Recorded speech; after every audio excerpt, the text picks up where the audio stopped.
जा ये साला बैर खइले कितना दिन हो गइल बा और इस साला हैं चलो ना हेनिया ओनिया हम का करे जाई झाड़ी में घुसे जाई का जाना अपन जा अच्छा सुन ला अच्छा बाबा काची बाबा का तोहरा के हम कान पुरसुत चौकवा पे देखनी ना जीन्स आ टी-शर्ट पहनले रहलू हॉट ऐसे हां त का हो गेल हॉट होई छे एकरा में का बुराई बाई हो त हॉटे बात देख अरे साड़ी पहन रहलू तो कुंवार न हो कहिए बियाह हो गेल हो पागल वाला का होता हमर तार बियाह हो गेल मिठियो न खिलू ना हाफ माइंड उठ ना ना हड़ा शादी सुदा गेलै के साड़ी पहिरेली सन तो कहिए शादी कइलू ना बतैलू हमनी के काल कइनी है मिठाई ना खीबू तहरा के हमर का कही हमर खानदान में के हड़का की तरह के मिठाई खिलाई हम तो के मिठाई मिलल रे ना हमरा का ना ई मर जतनी मिठाई ना खिलू हमनी के दूर जना के तू जना के मिठाई खिलाई ना दूल्हा कैसे मन देखावा ना तनी तहरा से लाग ना सुंदर रे बड़न आ ज्यादा फालतू मत बोला ना हमर बियाह शादी नहीं के बोले से हमर सब ने साड़ी पर शादी कर हम इतना जल्दी तू हो लेकिन सच्ची कहतनी ना तू साड़ी में एकदम सेक्सी लागत है थैंक यू सो मच ऐसे तू पहिरला हनी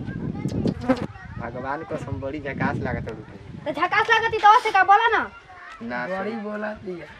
बड़ी बोलती है तहरा का सुनाई का बोला ना लड़कियां बहुत बोलती है ना यार लेकिन कैसे लागती है री एकदम झकास न ऐसा लड़की तू देखली रहवे ना आई रे दादा हम तो देखो का देखते देखते बेहोश हो जीबो का जाना जाके बेहोश हो जाए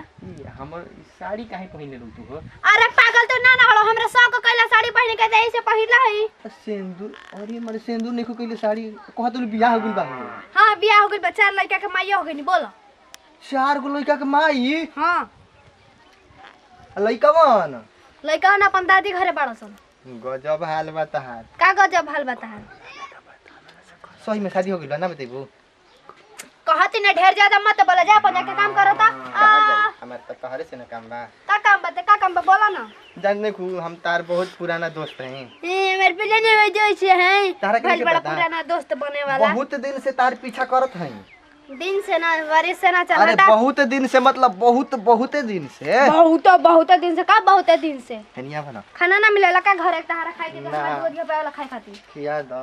दो भागना तो जानत रह तहरे ले छो लोग के खाई हम खाना लिपस्टिको लगिले बालू का तू ना लइखी लगे देख लो चटकार लागता टटकार लागत तनिक त लागी सटाओ ना भागना तो जानत रह मारा में एकदम जाना के फेकाई जीव अरे मले मन करता मन करता भगला के ना कुकुर कहन के कुकुर नहीं हम तो का हड़ा आदमी हई आदमी है कुकुर से कम का बड़ा ए ये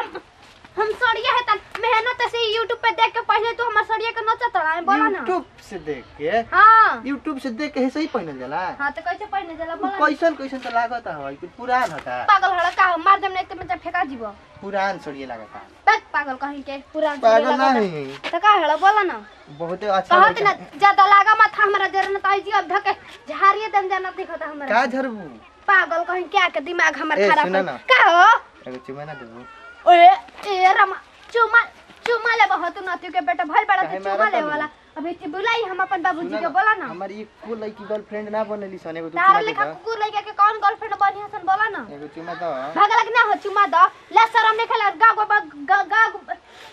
गाँव घर का बेटी है या तहर बहिन लगा में चुमा मांगत रह का क्या बहिन ना त का लगम तहर माई लगम आज के बाद ई कुल बात बोलिया जी हम तो तारा के बहुत दिन से अपन प्रेमी मानी ना प्रेमी मानत भागना तो जानत ना जी के गलिया लाल कर देन देख लो चप्पल हमर I गुलाबी love गुलाबी you. में अरे कुकुर आई हेट यू जो भाग कुकुरा मत कहत नहीं ना का कह सुअरा कहीं आ तू हमर सुनरी बन जेबू सुअरा सुनरी बन जेबू ए, तो सुनरी बाई तो चलो ना। सुननी ना बनो चलो हमारे घरे न चलबू हतो छुजा का करतो चलो ना हमारे हमारे घरे जाना त अब तहर घर में हम का करे जाई चलो घुमा लिया उतने पर घरे भेंट कराई सबकार से परिचय कराई मेरी जी करे में चलो ओ ये दादा हां त हमर पकड़ते बहु रहवा कहीं के तारे के पकड़ ली का तारे भगलक ना होछ छड़ा है कहीं के तनकी पकड़े दना आ ये दादा गजब एकदम बात बेहाया कहीं अकेला तलू तू हो ना त ढकेली ना त का करी बोला ना आई हे माई